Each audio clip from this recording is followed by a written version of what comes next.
Assalamualaikum Beres, selamat datang kembali di Guru Gembel Channel. Pada tahun 1990-an itu ada seorang sarjana ekonomi yang baru lulus kuliah. Dia berusaha untuk mendapatkan lapangan pekerjaan. Dia ngelamar ke satu perusahaan, ternyata ditolak. Dia melamar ke perusahaan yang lain, ditolak juga. Dan dia mencoba berkali-kali dan semuanya kesimpulannya selalu sama, dia ditolak. Apa alasannya? Salah satunya adalah gara-gara dia gagal untuk menyampaikan ide. Gagal untuk menyampaikan pendapat gitu, ngomongnya itu terlalu kesana kesini sehingga dia tidak bisa meyakinkan HRD begitu. Nah, karena itu dia tentu saja butuh healing. Maka dia memutuskan untuk nyari aja dulu jodoh. Siapa tahu dapat.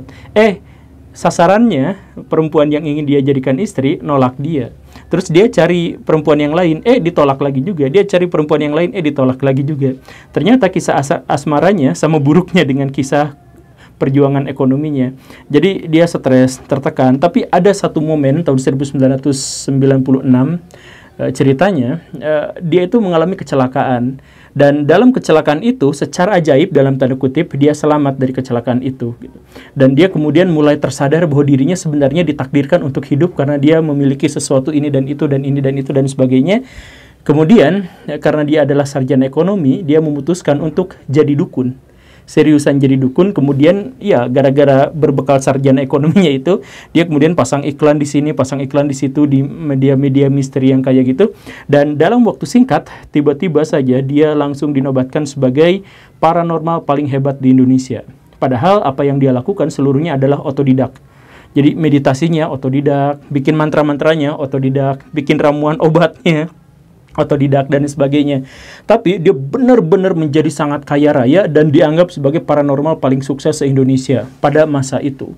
Bukan hanya istrinya jadi banyak, uangnya jadi banyak, tetapi juga pejabat antri di depan rumahnya untuk mendapatkan bantuan-bantuan gaib.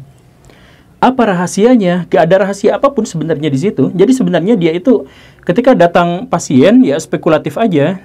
Datang pasien mengadu begini dan begitu, kemudian dia menceritakan obatnya harus begini dan begitu, kemudian dia beri apa dengan sedikit sugesti dan sebagainya. Dan akhirnya kalau si pasien itu gagal, dia nggak akan cerita apapun. Tapi kalau pasien itu berhasil, dia akan cerita bahwa orang ini memang bisa menyembuhkan saya dan sebagainya. Padahal sebenarnya kesembuhannya bukan gara-gara dia, tapi ada faktor yang lain. Tapi apapun itu, dia berusaha dan berhasil meyakinkan bahwa itu semua adalah berkat dia. Alasannya cuman itu dan sesederhana itu.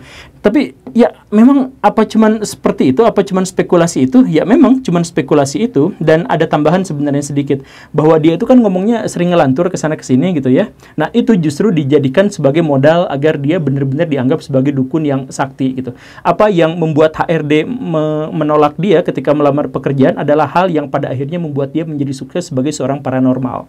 Ini kasusnya mirip seperti Nostradamus yang kemarin kita bahas itu. Tapi masa sih sesederhananya gini Baraya? Kalau misalkan Baraya mau jadi dukun, saya jelaskan ada beberapa tips bagaimana caranya agar menjadi dukun, dan semuanya sangat-sangat sederhana, bisa dilakukan oleh setiap orang. Dan perdukunan itu khususnya dilakukan di Indonesia adalah sebuah profesi yang paling sedikit membutuhkan skill, paling sedikit membutuhkan modal, tapi dengan keuntungan yang sangat luar biasa. Berikut tips-tipsnya ya. Hal pertama yang harus dimiliki oleh Baraya, kalau misalkan Baraya mau jadi dukun profesional, itu adalah kemampuan untuk bisa menjebak orang lain dalam efek Barnum. Begitu. Dan mempelajari efek Barnum itu cukup 1 jam atau bahkan kurang dari itu. Jadi Baraya bisa langsung praktik jadi dukun kalau misalkan Baraya belajar yang sangat sederhana seperti ini. Jadi efek Barnum itu kayak gimana? Jadi gini misalkan contohnya ya, Baraya tuh pasiennya, saya dukunnya. Baraya konsultasi sama saya, lalu saya ngomong kurang lebih seperti ini. Dan sok tahu banget gitu ya. Sebenarnya Baraya itu cerdas, Baraya itu sebenarnya hebat, Baraya itu sebenarnya punya potensi yang sangat besar yang di masa depan bisa saja meledak. Cuman Baraya itu punya satu masalah, yaitu setiap ngerjain sesuatu gak selesai-selesai. Setiap kerjain sesuatu, pas udah pertengahan atau udah agak akhir, tiba-tiba ada hal yang lain langsung terkecoh, belok ke sana, gagal fokus, malah ngerjain yang itu. Nanti ngerjain yang itu gak beres-beres, pindah lagi. Begitu kan? Nah, kayaknya bener ya, padahal itu kan efek Barnum aja gitu. Atau misalkan Baraya itu sebenarnya adalah orang yang hebat, tapi entah bagaimana ada sesuatu yang mengganjal dalam hati. Semacam kebencian atau amarah atau rasa sedih yang sampai sekarang nggak terlupakan. Mungkin waktu kecil atau remaja itu ada memori-memori atau ada trauma dulu waktu kecil itu kayak gimana. Nah itu rasa dendamnya, rasa marahnya sampai sekarang tuh masih kerasa. Makanya itu yang memunculkan aura negatif dalam diri Baraya. Nah, Gitu kan? Nah, kalau misalkan saya ngomong seperti itu sebagai dukun, itu cukup untuk mengelabui banyak sekali orang. Dan orang-orang akan mengira, kok bisa tahu sih kayak gitu? Ya bisa kan, itu kan efek Barnum doang gitu. Baraya bisa mempelajarinya itu dalam waktu setengah jam, dan Baraya langsung akan meraup keuntungan yang sangat luar biasa kalau Baraya bisa mengaplikasikannya pada orang-orang yang cukup bodoh untuk mau menerimanya. Itu yang pertama. Kemudian yang kedua, mengaitkan klaim kebenaran pada sesuatu yang tidak bisa dibuktikan. Begitu. Nah, jadi misal begini ya, Baraya pura-pura jadi pasien lagi, saya jadi dukunnya ya. Tapi saya nggak meyakinkan kalau jadi dukun. Tapi ceritanya gini, Baraya datang ke saya kok kalau bisnis kok kurang lancar terus, kenapa ya? Oh, kurang lancar. Itu ada tetangga yang iri. Dukun dimanapun dari Sabang sampai Merauke, kalau ditanya bisnis saya kok nggak lancar-lancar, jawabannya pasti itu ada tetangga yang iri, itu ada orang-orang yang nggak suka, atau ada yang seperti itu. Biasanya selalu seperti itu. Terus Baraya tiba-tiba nanya, oh siapa itu? Ya nggak tahu, tapi ciri-cirinya tuh suka pakai peci, pakai kacamata, badannya gendut dan banyak makan. Ada jambangnya di mukanya. Oh siapa? Oh yang itu, yang rumahnya cat putih itu. Iya nah yang itu. Oh aduh ya ampun, dia kok jahat banget sama saya. Nah sebenarnya kan itu nggak bisa dibuktikan. Baraya juga nggak akan berani nanya sama orang yang dimaksud itu kan sebenarnya. Jadi salah satu kunci menjadi dukun yang sukses itu adalah Baraya pertemukan logika-logika kebenaran dan pembenaran itu dengan sesuatu yang tidak bisa dibuktikan. Kan orang itu nggak bisa dibuktikan kan? Nggak bisa. Dan kalaupun misalkan dia ngelak juga kan Baraya udah, wah itu mah ya siapa tahu orang kayak gitu kan, siapa maling yang ngaku gitu kan pasti seperti itu. Atau misalkan Baraya cukup menggunakan hal yang lain, misalkan Baraya itu susah sukses karena di rumah itu berapa puluh tahun yang lalu, beberapa ratus tahun yang lalu, tanah itu tuh sebenarnya adalah tanah keramat. Terus di bawahnya itu sebenarnya ada banyak tumbal-tumbal. Cuman orang lain nggak tahu karena ya dijadiin rumah aja, tapi sebenarnya di situ ada. Makanya nggak usah dibongkar capek-capek, tapi intinya mah kalau misalkan seperti itu susah. Makanya kalau nggak mau pindah, ya mendingan nanti si rumahnya diruat yang seperti itu. Pokoknya mah intinya adalah hubungkan sesuatu yang terkait dengan pembenaran dan kebenaran itu dengan sesuatu yang gaib yang tidak bisa dibuktikan. Begitu. Atau kemudian trik dan tips yang ketiga itu adalah hubungkan antara faktor kesembuhan dengan sesuatu yang benar-benar tidak bisa dibuktikan. Dan ini juga adalah idola para dukun untuk bisa menjebak orang lain. Di Sabang sampai Merauke pasti ada seperti ini. Misalkan begini, Baraya pasien saya. Saya langsung, weng, mulai sekarang kamu sudah dikasih pagar gaib.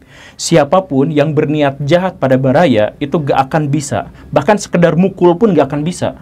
Wah, mukul ke saya gak bisa. Gak bisa kalau orang itu punya niat jahat, punya emosi. Wah serius, woi coba Baraya manggil temen, coba pukul saya, dipukul jedek, beneran kena. Aduh Pak Dukun, kok ini saya bisa kena seperti itu? Ya kan itu temennya itu kurang emosi, kurang nafsu. Nah kalau ada orang yang bener-bener nafsu, bener-bener punya niat jahat, mukul gak akan kena. Nah yang barusan itu kan gak nafsu, cuman ngetes doang. Oh iya ya, nah itu kan sebenarnya nafsu atau enggak kan gak bisa dibuktikan atau bisa diklaim bagaimanapun, tapi dukun-dukun itu biasanya menggunakan cara seperti itu untuk menjebak, dan itu cukup berhasil untuk orang-orang yang memang sangat membutuhkannya. Atau misalkan Baraya yang pakai Islami sedikit lah, yang ruqyah, yang ruqyah datang, ini Pak, saya homo, saya pengen disembuhkan, saya pengen jadi heteroseksual lagi. Oh iya, tapi kalau misalkan antum mau jadi heteroseksual, maka antum itu harus meninggalkan semua yang bid'ah, kemudian selama 3 tahun ada di sini menjalankan sholat tahajud setiap seminggu 5 kali, kemudian puasa Senin Kamis dan sebagainya, karena itu ada jin perempuan masuk ke tubuh Baraya itu, begitu. Tubuh antum itu, begitu. Oh gitu ya? Iya. Makanya tapi harus 3 tahun dan harus ikhlas menjalankan semua ibadah. 3 tahun kemudian, saya masih tetap homo Pak. Ya kan kamu kurang ikhlas. Nah, kurang ikhlasnya itu kan, ikhlas itu nggak bisa dibuktikan. Tapi mereka itu biasanya menggunakan sesuatu yang begitu untuk menjadikan alasan. Kalau berhasil, selesai. Tapi kalau gagal, nggak akan protes pada dukunnya, pada orang yang seperti itu. Karena apa? Karena itu kan sesuatu yang nggak bisa dibuktikan gitu. Ikhlas atau nggak itu siapa yang tahu kan? Bahkan orangnya sendiri nggak yakin bahwa dirinya itu ikhlas begitu. Cara yang keempat adalah hipnosis. Hipnosis, banyak orang yang mengira bahwa itu membutuhkan pelajaran yang lama dan sebagainya. Tapi kalau buat orang yang mau datang ke dukun, itu benar-benar Bahkan orang yang tidak bisa menghipnotis pun bisa melakukan hipnosis. Pasti bisa. Karena apa? Karena orang yang datang ke dukun itu pada dasarnya sudah tersugesti oleh dirinya sendiri. Jadi gak usah kayak gimana. Jadi dukun tanpa latihan hipnosis pun pasti bisa melakukannya. Jadi misalkan begini, datang orang, Pak, saya tuh kok gini-gini terus. Oh iya, ini ketempelan jin. Makanya coba ya, saya bacakan mantra-mantra begini. Langsung kesurupan. Yang kayak gitu. Itu sebenarnya bukan si dukunnya yang menghipnotis, ya iya dia yang menghipnotisnya dengan mantra-mantra dan sebagainya, tapi sejak awal si pasiennya itu sudah mensugesti dirinya dan akhirnya dia masuk dalam kondisi trans ya. Jadi bukan kesurupan.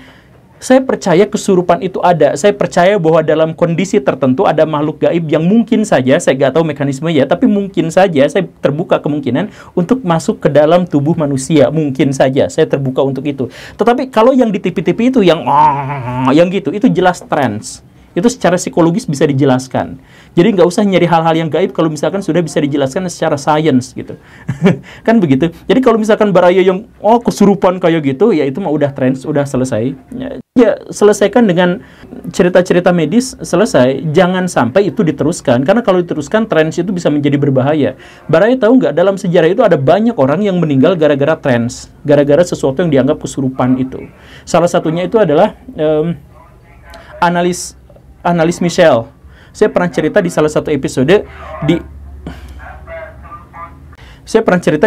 episode ada yang namanya analis Michel. Jadi dia tuh adalah aktivis gereja, tapi justru gara-gara dia aktivis gereja, dia taat, ketika dia melakukan dosa, dia langsung mensugesti dirinya bahwa dia itu kerasukan setan. Dia tuh ngomong, saya itu agares, saya ini apa, kerasukan seperti itu. Dan selama bertahun-tahun dia diterapi sama gereja untuk begini dan begitu, dan akhirnya dia meninggal. Dan banyak orang yang kemudian mengaitkannya dengan kerasukan itu. Padahal, pada waktu itu, pengadilan dan kedokteran sudah menyatakan fix bahwa orang ini sebenarnya awalnya adalah mengalami epilepsi. Pas mengalami epilepsi, kemudian dia merasa dirinya dosa, dia mengira bahwa itu adalah kesurupan. Karena dia terus-terusan masuk ke gereja di terapi yang kayak gitu, dia terlalu mensugesti diri bahwa memang ada sesuatu yang masuk dalam dirinya. Maka dia meninggal gara-gara kesurupan itu. Dan itu berarti kan parah kan sebenarnya. Ini ingat ya, sudah ada pernyataan resmi dari dokter dan ada pernyataan resmi dari kehakiman di Jerman sana. Bahkan tokoh-tokoh gereja pada waktu itu sudah dijebloskan ke dalam penjara gara-gara salah diagnosis dan memberikan keterangan palsu atau mensugesti dengan cara yang palsu. Begitu. Nah, tetapi kebanyakan orang di Indonesia pasti akan mengira bahwa itu adalah kesurupan. Bahkan cari seluruh YouTuber di Indonesia selain saya, kalau bahas analis Michel pasti ngomongnya adalah kesurupan. Meninggal gara-gara kerasukan setan, walaupun sudah ada fakta medisnya dan ada fakta pengadilannya. Mereka akan abaikan itu. Karena apa? Karena kita lebih suka pada cerita-cerita yang bombastis walaupun gak masuk akal daripada cerita-cerita yang rasional. Begitu. Nah, untuk orang-orang yang kerasukan seperti itu, tapi kan ini di zaman Nabi ada yang kerasukan seperti itu. Di zaman Nabi nggak ada yang sampai aing maung gitu, nggak ada. Jadi abaikan baraya, itu setan itu gak bisa masuk ke dunia yang seperti ini. Itu beda-beda cerita itu baraya. Jadi antara iman dengan sesuatu yang klinik itu jangan disatukan gitu. Kemudian tips yang kelima dan keenam itu, yang kelima itu sudah diceritakan sama Pak Pesulap Merah. Jadi Pak Pesulap Merah itu kan biasa sering menceritakan bahwa ini semuanya adalah trik sulap dan sebagainya. Nah, memang para dukun-dukun zaman sekarang itu menggunakan trik sulap untuk mengelabuhi pasien-pasiennya. Itu udah nggak usah dibahas di sini ya. Kemudian ada yang keenam, bagaimana cara mengelabuhi pasien-pasien biar meyakinkan bahwa kita itu adalah orang yang hebat dalam perdukunannya, yaitu dengan melabeli diri kita dengan sesuatu yang sangat dihormati oleh masyarakat. Jadi masyarakat misalkan menghormati agama, baraya embel-embelnya pakai sorban misalkan, atau pakai gelar kiai atau gelar gus atau gelar apa itu ya habib atau ya ustadz yang semacam itu gitu, atau pakai gelar-gelar yang pokoknya mah yang dihormati aja, misalkan leluhur, budaya Nusantara, wali songo, yang seperti itu. Kalau baraya sudah menggelari dengan yang seperti itu, baraya mau bohong kayak gimana pun tetap dianggap jujur. di kebanyakan negara, di kebanyakan masyarakat di negara yang kurang rasional, begitu. Nah, keenam tips itu, bagaimana cara untuk menjadi dukun profesional, kok kelihatannya gampang banget. Ya memang gampang, Baraya. Tapi masa sih bisa sampai segampang itu? Memang, saya garis bawahi ya, kalau Baraya melakukan tindakan-tindakan yang haram, maka banyak di antara tindakan-tindakan yang haram itu, yang tidak membutuhkan skill tingkat tinggi, tidak membutuhkan profesionalisme, tidak membutuhkan dedikasi, tidak membutuhkan modal, tidak membutuhkan apapun, tapi menghasilkan penghasilan yang sangat luar biasa. Ya, kalau jutsu terlarang itu karakteristiknya emang seperti itu. Atau misalkan jutsu terlarang yang lain, misalkan ya cewek, nggak bisa dapat pekerjaan, nggak punya skill, nggak punya apa. Ya cukup buka OnlyFans, terus joget-joget di situ, minimkan baju, pakai topeng biar nggak malu, ya udah selesai, dia dapat duit yang sangat banyak gitu. Itu bukan berarti itu, cuman maksudnya jutsu terlarang itu memang banyak yang mekanismenya sangat sederhana seperti itu, tapi keuntungannya sangat besar. Ya jutsu terlarang itu maksudnya hal-hal yang haram gitu, yang diharamkan memang seperti itu gitu. Nah, tapi kemudian muncul pertanyaan, kalau memang sesederhana itu dan semudah itu, kenapa bisa terjadi yang seperti itu gitu? Ya sebenarnya nggak bisa terjadi di semua zaman, Baraya, nggak bisa terjadi di semua masyarakat. Jadi misalkan begini, Baraya, saya di episode ini kan pernah cerita tentang Nostradamus atau Nostradamus. Nah, dia itu kan stres, dia tertekan, dan kemudian dia akhirnya jadi dukun, walaupun dia tidak memiliki pelatihan-pelatihan sama sekali terkait dengan perdukunan, tapi dia jadi dukun, jadi peramal gitu ya, dan akhirnya dia laku keras ramalannya. Kenapa ramalannya laku keras? Karena dia meramal di saat Prancis pada waktu itu sedang mengalami endemi, wabah penyakit yang merajalela di mana-mana. Wabah penyakit itu untuk orang zaman dulu itu membuat masyarakat lebih mudah percaya pada peramal daripada dokter. Itu faktanya seperti itu.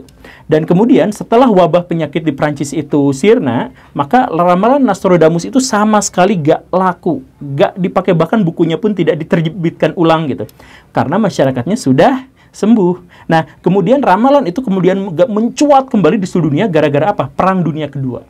Perang Dunia Kedua membuat masyarakat itu tertekan, stres, putus asa, dan sebagainya. Maka ramalan itu kemudian muncul lagi. Begitu. Nah, jadi maksudnya apa? Kesimpulannya apa? Kesimpulannya adalah sebuah masyarakat atau satu masyarakat tertentu itu akan sangat membutuhkan ramalan kalau mereka sedang dalam kondisi tertekan atau saat mereka merasa kehilangan harapan atas masa depan yang lebih baik. Begitu, itu rumusnya seperti itu. Kalau ada masyarakat yang tertekan, masyarakat yang stres, masyarakat yang miskin, masyarakat yang kurang mendapatkan penghasilan memadai, dan masyarakat yang seperti itu, maka mereka akan cenderung pada hal-hal yang gaib, dan termasuk dalam hal ini adalah ramalan atau perdukunan atau semua.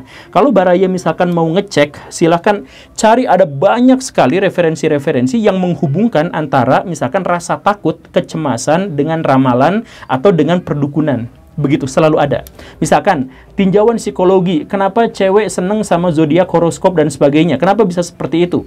Ya sebenarnya bukan hanya cewek, tapi siapapun yang merasa masa depannya itu benar-benar galau, benar-benar kebingungan, benar-benar stres, maka dia akan cenderung pada yang seperti itu. Cewek yang suka baca horoskop itu adalah cewek yang merasa dirinya tidak aman. Kalau dia udah mendapatkan cowok, dan di situ misalkan dia merasa aman, dia pasti akan melupakan horoskop itu, atau dia tidak tertarik pada itu. Secara psikologis ada penjelasan yang seperti itu. Makanya, kalau misalkan dulu Pak Rocky Gerung mengatakan bahwa kalau mau terhindar dari hoaks, maka tajamkan intelektual atau naikkan IQ. Begitu kan dia katakan seperti itu. Ya, pernyataan itu benar, tetapi ada perspektif yang lain, yaitu bahwa kalau Baraya mau menghindarkan hoax, maka Baraya harus menjadi orang sukses, menjadi orang hebat, menjadi orang yang tidak tertekan dan memiliki harapan. Sejauh Baraya hidup di masyarakat yang penuh dengan tekanan, sejauh Baraya hidup di tengah-tengah masyarakat yang tidak punya harapan, maka disitulah Baraya akan melihat betapa mudahnya orang-orang dibohongin gara-gara perdukunan. Begitu. Kalau nggak percaya, cek. Terima kasih karena sudah menyimak. Saya Guru Gembul, kabur. Assalamualaikum warahmatullahi wabarakatuh.